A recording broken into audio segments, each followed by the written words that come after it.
Bienvenue dans notre maison d'édition, l'IA. Découvrez gratuitement des livres audio en français. Pour ne pas manquer nos prochaines vidéos, abonnez-vous à notre chaîne. Essai sur les données immédiates de la conscience, par Henri Bergson, lu par Liam Maloney. Pour améliorer votre expérience de lecture, vous pouvez activer le sous-titrage et ajuster la vitesse de lecture. Avant-propos, nous nous exprimons nécessairement par des mots, et nous pensons le plus souvent dans l'espace. En d'autres termes, le langage exige que nous établissions entre nos idées les mêmes distinctions nettes et précises, la même discontinuité qu'entre les objets matériels. Cette assimilation est utile dans la vie pratique et nécessaire dans la plupart des sciences. Mais on pourrait se demander si les difficultés insurmontables que certains problèmes philosophiques soulèvent ne viendraient pas de ce qu'on s'obstine à juxtaposer dans l'espace les phénomènes qui n'occupent point d'espace, et si, en faisant abstraction des grossières images autour desquelles le combat se livre, on n'y mettrait pas parfois un terme. Quand une traduction illégitime de l'inétendu en étendu, de la qualité en quantité, a installé la contradiction au cœur même de la question posée, est-il étonnant que la contradiction se retrouve dans les solutions qu'on en donne? Nous avons choisi, parmi les problèmes, celui qui est commun à la métaphysique et à la psychologie, le problème de la liberté. Nous essayons d'établir que toute discussion entre les déterministes et leurs adversaires implique une confusion préalable de la durée avec l'étendue, de la succession avec la simultanéité, de la qualité avec la quantité. Une fois cette confusion dissipée, on verrait peut-être s'évanouir les objections élevées contre la liberté, les définitions qu'on en donne, et, en un certain sens, le problème de la liberté lui-même. Cette démonstration fait l'objet de la troisième partie de notre travail. Les deux premiers chapitres, où l'on étudie les notions d'intensité et de durée, ont été écrits pour servir d'introduction au troisième. H.B. Février 1888. Chapitre 1. De l'intensité, des états psychologiques, on admet d'ordinaire que les états de conscience, sensations, sentiments, passions, efforts, sont susceptibles de croître et de diminuer. Quelques-uns assurent même qu'une sensation peut être dite 2, 3, 4 fois plus intense qu'une autre sensation de même nature. Nous examinerons plus loin cette dernière thèse, qui est celle des psychophysiciens. Mais les adversaires même de la psychophysique ne voient aucun inconvénient à parler d'une sensation plus intense qu'une autre sensation, d'un effort plus grand qu'un autre effort, et à établir ainsi des différences de quantité entre des états purement internes. Le sens commun se prononce d'ailleurs sans la moindre hésitation sur ce point. On dit qu'on a plus ou moins chaud, qu'on est plus ou moins triste, et cette distinction du plus et du moins, même quand on la prolonge dans la région des faits subjectifs et des choses inattendues, ne surprend personne. Il y a là cependant un point fort obscur, et un problème beaucoup plus grave qu'on ne se l'imagine généralement. Quand on avance qu'un nombre est plus grand qu'un autre nombre ou un corps qu'un autre corps, on sait fort bien, en effet, de quoi l'on parle. Car, dans les deux cas, il est question d'espaces inégaux, ainsi que nous le montrerons en détail un peu plus loin, et l'on appelle plus grand espace celui qui contient l'autre. Mais comment une sensation plus intense contiendra-t-elle une sensation de moindre intensité? Dira-t-on que la première implique la seconde, qu'on atteint la sensation d'intensité supérieure à la condition seulement d'avoir passé d'abord par les intensités inférieures de la même sensation, et qu'il y a bien encore ici, dans un certain sens, rapport de contenant à contenu? Cette conception de la grandeur intensive paraît être celle du sens commun, mais on ne saurait l'ériger en explication philosophique sans commettre un véritable cercle vicieux. Car il est incontestable qu'un nombre en surpasse un autre quand il figure après lui dans la série naturelle des nombres, mais si l'on a pu disposer les nombres en ordre croissant, c'est justement parce qu'il existe entre eux des rapports de contenant à contenu, et qu'on se sent capable d'expliquer avec précision en quel sens l'un est plus grand que l'autre. La question est alors de savoir comment nous réussissons à former une série de ce genre avec des intensités, qui ne sont pas choses superposables, et à quel signe nous reconnaissons que les termes de cette série croissent, par exemple, au lieu de diminuer, ce qui revient toujours à se demander pourquoi une intensité est assimilable à une grandeur. C'est esquiver la difficulté que de distinguer, comme on le fait d'habitude, deux espèces de quantités, la première extensive et mesurable, la seconde intensive, qui ne comporte pas la mesure, mais dont on peut dire néanmoins qu'elle est plus grande ou plus petite qu'une autre intensité. Car on reconnaît par là qu'il y a quelque chose de commun à ces deux formes de la grandeur, puisqu'on les appelle grandeur l'une et l'autre, et qu'on les déclare également susceptibles de croître et de diminuer. Mais que peut-il y avoir de commun, au point de vue de la grandeur, entre l'extensif et l'intensif, entre l'étendue et l'inétendue? Si, dans le premier cas, on appelle plus grande quantité celle qui contient l'autre, pourquoi parler encore de quantité et de grandeur alors qu'il n'y a plus de contenant ni de contenu? Si une quantité peut croître et diminuer, si l'on y aperçoit pour ainsi dire le moins au sein du plus, n'est-elle pas par là même divisible? Par la même étendue? Et n'y a-t-il point alors contradiction à parler de quantité inextensive? Pourtant le sens commun est d'accord avec les philosophes pour ériger en grandeur une intensité pure, tout comme une étendue. Et non seulement nous employons le même mot, mais soit que nous pensions à une intensité plus grande, soit qu'il s'agisse d'une plus grande étendue, nous éprouvons une impression analogue dans les deux cas. Les termes « plus grand »,« plus petit » évoquent bien dans les deux cas la même idée. Que si maintenant nous nous demandons en quoi cette idée consiste, c'est l'image d'un contenant et d'un contenu que la conscience nous offre encore. Nous nous représentons une plus grande intensité d'effort, par exemple, comme une plus grande longueur de fil enroulé, comme un ressort, qui en se détendant, occupera un plus grand espace. Dans l'idée d'intensité, et même dans le mot qui la traduit, on trouvera l'image d'une contraction présenteuse et par conséquent d'une dilatation future, l'image d'une étendue virtuelle et, si l'on pouvait parler ainsi, d'un espace comprimé. Il faut donc croire que nous traduisons l'intensif en extensif, et que la comparaison de deux intensités se fait ou tout au moins s'exprime par l'intuition confuse d'un rapport entre deux étendues. Mais c'est la nature de cette opération, qui paraît malaisée à déterminer. La solution qui se présente immédiatement à l'esprit, une fois engagée dans cette voie, consisterait à définir l'intensité d'une sensation ou d'un état quelconque du moi par le nombre et la grandeur des causes objectives, et par conséquent mesurables, qui lui ont donné naissance. Il est incontestable qu'une sensation plus intense de lumière est celle qui a été obtenue ou qui s'obtiendrait au moyen d'un plus grand nombre de sources lumineuses, supposées à la même distance et identiques entre elles. Mais, dans l'immense majorité des cas, nous nous prononçons sur l'intensité de l'effet sans même connaître la nature de la cause, à plus forte raison sa grandeur. C'est même l'intensité de l'effet qui nous amène souvent à hasarder une hypothèse sur le nombre et la nature des causes, et à réformer ainsi le jugement de nos sens, qui nous les montrait insignifiantes au premier abord. En vain or. Allégra que nous comparons alors l'état actuel du moi à quelque état antérieur où la cause a été perçue intégralement en même temps qu'on en éprouvait l'effet. Nous procédons sans doute ainsi dans un assez grand nombre de cas. Mais on n'explique point alors les différences d'intensité que nous établissons entre les faits psychologiques profonds, qui émanent de nous et non plus d'une cause extérieure. D'autre part, nous ne nous prononçons jamais avec autant de hardiesse sur l'intensité d'un état psychique que lorsque l'aspect subjectif du phénomène est seul à nous frapper, ou lorsque la cause extérieure à laquelle nous le rattachons comporte difficilement la mesure. Ainsi il nous paraît évident qu'on éprouve une douleur plus intense à se sentir arracher une dent qu'un cheveu. L'artiste sait, à n'en pas douter, qu'un tableau de maître lui procure un plaisir plus intense qu'une enseigne de magasin. Et point n'est besoin d'avoir jamais entendu parler des forces de cohésion pour affirmer qu'on dépense moins d'efforts à ployer une lame d'acier qu'à vouloir courber une barre de fer. Ainsi la comparaison de deux intensités se fait le plus souvent sans la moindre appréciation du nombre des causes, de leur mode d'action ni de leur étendue. Il y aurait encore place, il est vrai, pour une hypothèse de même nature, mais plus subtile. On sait que les théories mécaniques, et surtout cinétiques, tendent à expliquer les propriétés apparentes et sensibles des corps par des mouvements bien définis de leurs parties élémentaires, et que certains prévoient le moment où les différences intensives des qualités, c'est-à-dire de nos sensations, se réduiront à des différences extensives entre les changements qui s'exécutent derrière elles. N'est-il pas permis de soutenir que, sans connaître ces théories, nous en avons un vague pressentiment, que sous le son plus intense nous devinons une vibration plus ample se propageant au sein du milieu ébranlé, et que nous faisons allusion à ce rapport mathématique très précis, quoique confusément aperçu, quand nous affirmons d'un son qu'il présente une intensité supérieure.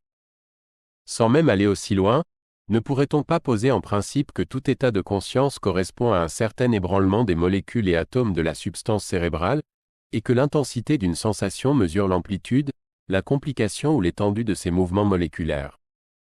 Cette dernière hypothèse est au moins aussi vraisemblable que l'autre, mais elle ne résout pas davantage le problème. car il est possible que l'intensité d'une sensation témoigne d'un travail plus ou moins considérable accompli dans notre organisme. Mais c'est la sensation qui nous est donnée par la conscience, et non pas ce travail mécanique. C'est même à l'intensité de la sensation que nous jugeons de la plus ou moins grande quantité de travail accompli. L'intensité demeure donc bien en apparence au moins, une propriété de la sensation. Et toujours la même question se pose. Pourquoi disons-nous d'une intensité supérieure qu'elle est plus grande? Pourquoi pensons-nous à une plus grande quantité ou à un plus grand espace? Peut-être la difficulté du problème tient-elle surtout à ce que nous appelons du même nom et nous représentons de la même manière des intensités de nature très différentes, l'intensité d'un sentiment, par exemple, et celle d'une sensation ou d'un effort. L'effort s'accompagne d'une sensation musculaire, et les sensations elles-mêmes sont liées à certaines conditions physiques qui entrent vraisemblablement pour quelque chose dans l'appréciation de leur intensité. Ce sont là des phénomènes qui se passent à la surface de la conscience, et qui s'associent toujours, comme nous le verrons plus loin, à la perception d'un mouvement ou d'un objet extérieur. Mais certains états de l'âme nous paraissent, à tort ou à raison, se suffire à eux-mêmes. Telles sont les joies et les tristesses profondes, les passions réfléchies, les émotions esthétiques. L'intensité pure doit se définir plus aisément dans ces cas simples, où aucun élément extensif ne semble intervenir. Nous allons voir, en effet, qu'elle se réduit ici à une certaine qualité ou nuance dont se colore une masse plus ou moins considérable d'états psychiques, ou, si l'on aime mieux, au plus ou moins grand nombre d'états simples qui pénètrent l'émotion fondamentale. Par exemple, un obscur désir est devenu peu à peu une passion profonde. Vous verrez que la faible intensité de ce désir consistait d'abord en ce qu'il vous semblait isolé et comme étranger à tout le reste de votre vie interne. Mais petit à petit il a pénétré un plus grand nombre d'éléments psychiques, les teignant pour ainsi dire de sa propre couleur. Et voici que votre point de vue sur l'ensemble des choses vous paraît maintenant avoir changé. N'est-il pas vrai que vous vous apercevez d'une passion profonde, une fois contractée, à ce que les mêmes objets ne produisent plus sur vous la même impression? Toutes vos sensations, toutes vos idées vous en paraissent rafraîchies. C'est comme une nouvelle enfance. Nous éprouvons quelque chose d'analogue dans certains rêves, où nous n'imaginons rien que de très ordinaire, et au travers desquels résonne pourtant je ne sais quelle note originale. C'est que, plus on descend dans les profondeurs de la conscience, moins on a le droit de traiter les faits psychologiques comme des choses qui se juxtaposent. Quand on dit qu'un objet occupe une grande place dans l'âme, ou même qu'il y tient toute la place, on doit simplement entendre par là que son image a modifié la nuance de 1000 perceptions ou souvenirs, et qu'en ce sens elle les pénètre, sans pourtant s'y faire voir. Mais cette représentation toute dynamique répugne à la conscience réfléchie, parce qu'elle aime les distinctions tranchées, qui s'expriment sans peine par des mots, et les choses aux contours bien définis, comme celles qu'on aperçoit dans l'espace. Elle supposera donc que, tout le reste demeurant identique, un certain désir a passé par des grandeurs successives. Comme si l'on pouvait encore parler de grandeur là où il n'y a ni multiplicité ni espace. Et de même que nous la verrons concentrée sur un point donné de l'organisme, pour en faire un effort d'intensité croissante, les contractions musculaires de plus en plus nombreuses qui s'effectuent sur la surface du corps, ainsi elle fera cristalliser à part, sous forme d'un désir qui grossit, les modifications progressives survenues dans la masse confuse des faits psychiques coexistants. Mais c'est là un changement de qualité, plutôt que de grandeur. Ce qui fait de l'espérance un plaisir si intense, c'est que l'avenir, dont nous disposons à notre gré, nous apparaît en même temps sous une multitude de formes, également souriantes, également possibles. Même si la plus désirée d'entre elles se réalise, il faudra faire le sacrifice des autres, et nous aurons beaucoup perdu. L'idée de l'avenir, grosse d'une infinité de possibles, est donc plus féconde que l'avenir lui-même, et c'est pourquoi l'on trouve plus de charme à l'espérance qu'à la possession, au rêve qu'à la réalité.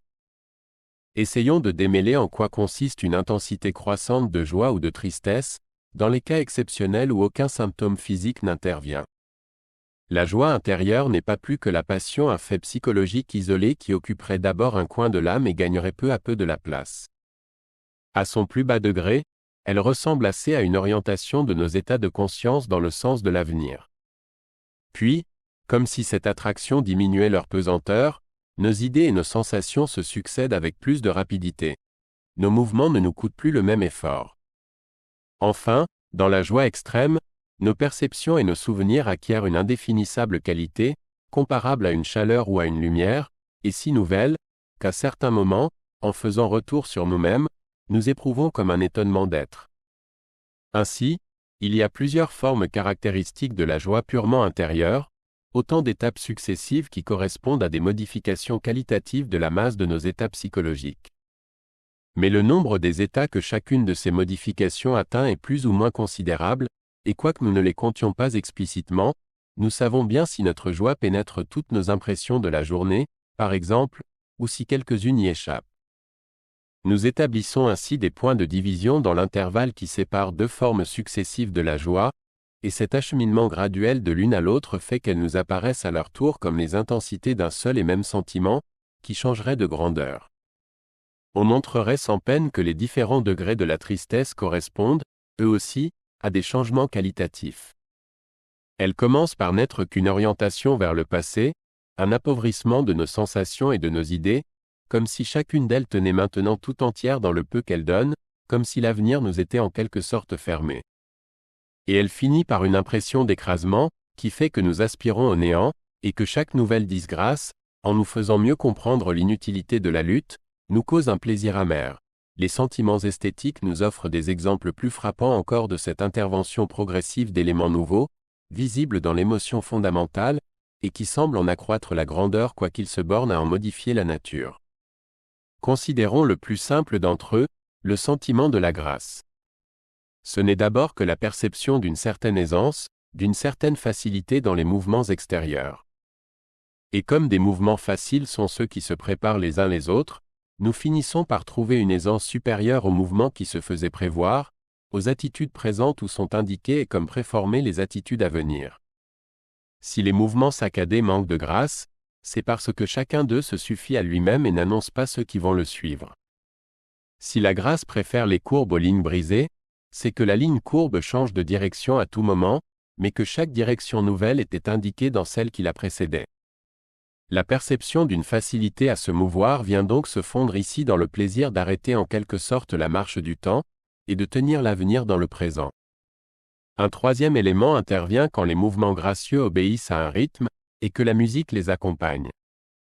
C'est que le rythme et la mesure, en nous permettant de prévoir encore mieux les mouvements de l'artiste, nous font croire cette fois que nous en sommes les maîtres. Comme nous devinons presque l'attitude qu'il va prendre, il paraît nous obéir quand il la prend en effet. La régularité du rythme établit entre lui et nous une espèce de communication, et les retours périodiques de la mesure sont comme autant de fils invisibles au moyen desquels nous faisons jouer cette marionnette imaginaire. Même, si elle s'arrête un instant, notre main impatientée ne peut s'empêcher de se mouvoir comme pour la pousser, comme pour la replacer au sein de ce mouvement dont le rythme est devenu toute notre pensée et toute notre volonté. Il entrera donc dans le sentiment du gracieux une espèce de sympathie physique, et en analysant le charme de cette sympathie, vous verrez qu'elle vous plaît elle-même par son affinité avec la sympathie morale, dont elle vous suggère subtilement l'idée. Ce dernier élément, où les autres viennent se fondre après l'avoir en quelque sorte annoncé, explique l'irrésistible attrait de la grâce. On ne comprendrait pas le plaisir qu'elle nous cause, si elle se réduisait à une économie d'effort, comme le prétend Spencer. Mais la vérité est que nous croyons démêler dans tout ce qui est très gracieux, en outre de la légèreté qui est signe de mobilité, l'indication d'un mouvement possible vers nous, d'une sympathie virtuelle ou même naissante. C'est cette sympathie mobile, toujours sur le point de se donner, qui est l'essence même de la grâce supérieure. Ainsi les intensités croissantes du sentiment esthétique se résolvent ici en autant de sentiments divers, dont chacun, annoncé déjà par le précédent, y devient visible et l'éclipse ensuite définitivement. C'est ce progrès qualitatif que nous interprétons dans le sens d'un changement de grandeur, parce que nous aimons les choses simples, et que notre langage est mal fait pour rendre les subtilités de l'analyse psychologique. Pour comprendre comment le sentiment du beau comporte lui-même des degrés, il faudrait le soumettre à une minutieuse analyse. Peut-être la peine qu'on éprouve à le définir tient-elle surtout à ce que l'on considère les beautés de la nature comme antérieures à celles de l'art. Les procédés de l'art ne sont plus alors que des moyens par lesquels l'artiste exprime le beau, et l'essence du beau demeure mystérieuse. Mais on pourrait se demander si la nature est belle autrement que par la rencontre heureuse de certains procédés de notre art, et si, en un certain sens, l'art ne précéderait pas la nature. Sans même aller aussi loin, il semble plus conforme aux règles d'une saine méthode d'étudier d'abord le beau dans les œuvres où il a été produit par un effort conscient, et de descendre ensuite par transitions insensibles de l'art à la nature, qui est artiste à sa manière. En se plaçant à ce point de vue, on s'apercevra, croyons-nous, que l'objet de l'art est d'endormir les puissances actives ou plutôt résistantes de notre personnalité, et de nous amener ainsi à un état de docilité parfaite où nous réalisons l'idée qu'on nous suggère, où nous sympathisons avec le sentiment exprimé. Dans les procédés de l'art, on retrouvera sous une forme atténuée, raffinée et en quelque sorte spiritualisée, les procédés par lesquels on obtient ordinairement l'état d'hypnose. Ainsi, en musique, le rythme et la mesure suspendent la circulation normale de nos sensations et de nos idées en faisant osciller notre attention entre des points fixes, et s'emparent de nous avec une telle force que l'imitation, même infiniment discrète, d'une voix qui gémit suffira à nous remplir d'une tristesse extrême. Si les sons musicaux agissent plus puissamment sur nous que ceux de la nature, c'est que la nature se borne à exprimer des sentiments, au lieu que la musique nous les suggère. D'où vient le charme de la poésie ? Le poète est celui chez qui les sentiments se développent en images, et les images elles-mêmes en paroles, dociles au rythme, pour les traduire. En voyant repasser devant nos yeux ces images, nous éprouverons à notre tour le sentiment qui en était pour ainsi dire l'équivalent émotionnel. Mais ces images ne se réaliseraient pas aussi fortement pour nous sans les mouvements réguliers du rythme, par lequel notre âme, bercée et endormie, s'oublie comme en un rêve pour penser et pour voir avec le poète. Les arts plastiques obtiennent un effet du même genre par la fixité qu'ils imposent soudain à la vie, et qu'une contagion physique communique à l'attention du spectateur. Si les œuvres de la statuaire antique expriment des émotions légères, qui les effleurent à peine comme un souffle, en revanche la pâle immobilité de la pierre donne au sentiment exprimé, au mouvement commencé, je ne sais quoi de définitif et d'éternel, où notre pensée s'absorbe et où notre volonté se perd. On retrouverait en architecture, au sein même de cette immobilité saisissante, certains effets analogues à ceux du rythme.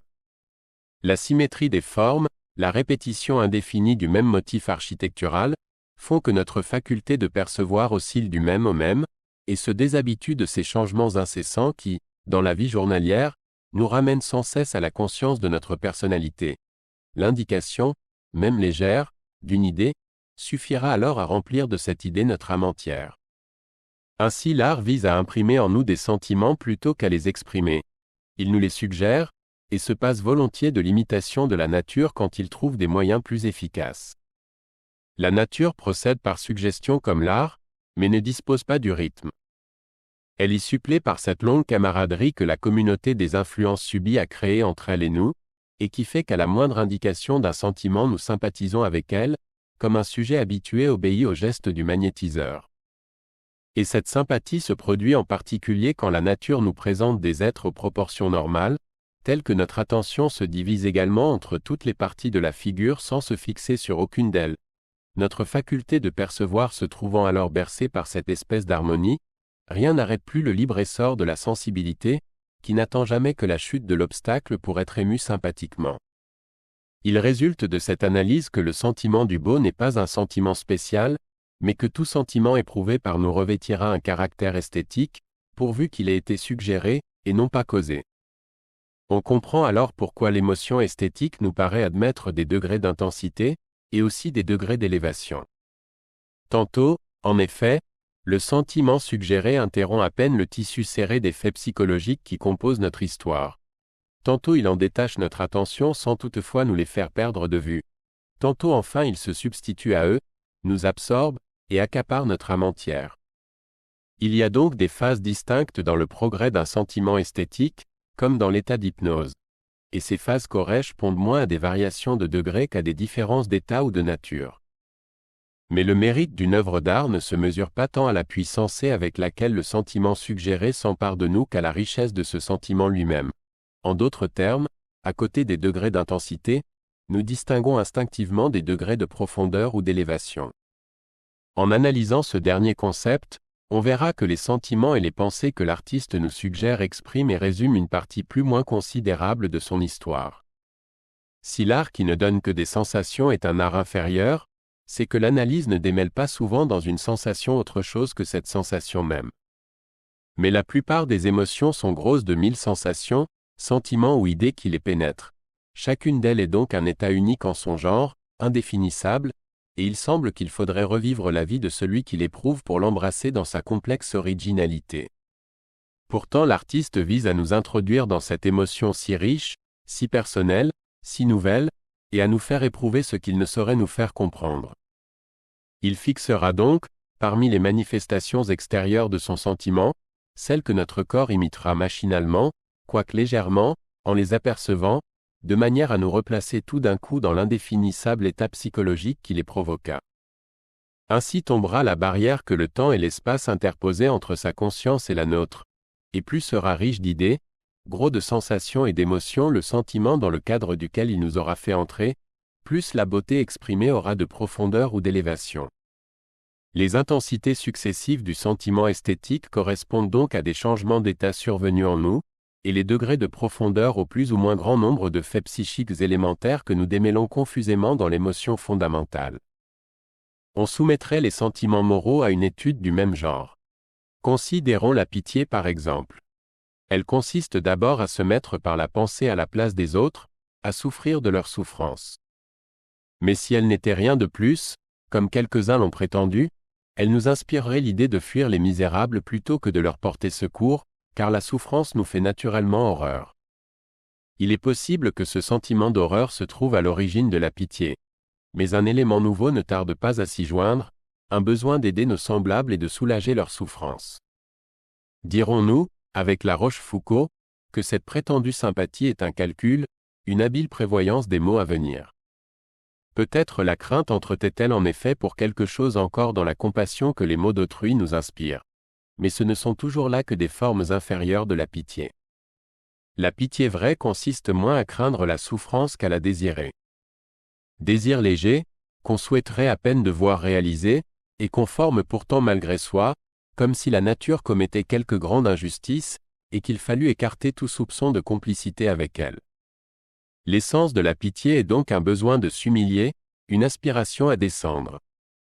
Cette aspiration douloureuse a d'ailleurs son charme, parce qu'elle nous grandit dans notre propre estime, et fait que nous nous sentons supérieurs à ces biens sensibles dont notre pensée se détache momentanément. L'intensité croissante de la pitié consiste donc dans un progrès qualitatif, dans un passage du dégoût à la crainte, de la crainte à la sympathie, et de la sympathie elle-même à l'humilité. Nous ne pousserons pas plus loin cette analyse. Les états psychiques dont nous venons de définir l'intensité sont des états profonds, qui ne paraissent point solidaires de leur cause extérieure, et qui ne semblent pas non plus envelopper la perception d'une contraction musculaire. Mais ces états sont rares. Il n'y a guère de passion ou de désir, de joie ou de tristesse, qui ne s'accompagnent de symptômes physiques. Et, là où ces symptômes se présentent, ils nous servent vraisemblablement à quelque chose dans l'appréciation des intensités. Quant aux sensations proprement dites, elles sont manifestement liées à leur cause extérieure, et, quoique l'intensité de la sensation ne se puisse définir par la grandeur de sa cause, il existe sans doute quelque rapport entre ces deux termes. Même, dans certaines de ces manifestations, la conscience paraît s'épanouir au dehors, comme si l'intensité se développait en étendue. Tel est l'effort musculaire. Plaçons-nous tout de suite en face de ce dernier phénomène, nous nous transporterons ainsi d'un seul bond à l'extrémité opposée de la série d'effets psychologiques. Cliquez sur I, en haut à droite de votre écran pour choisir le livre audio que vous aimeriez découvrir. Si cette vidéo vous a plu, vous pouvez mettre un « j'aime » et la partager à vos amis. Par ailleurs, visitez notre bibliothèque sur audible.fr pour explorer notre vaste sélection de livres audio réalisés par l'IA.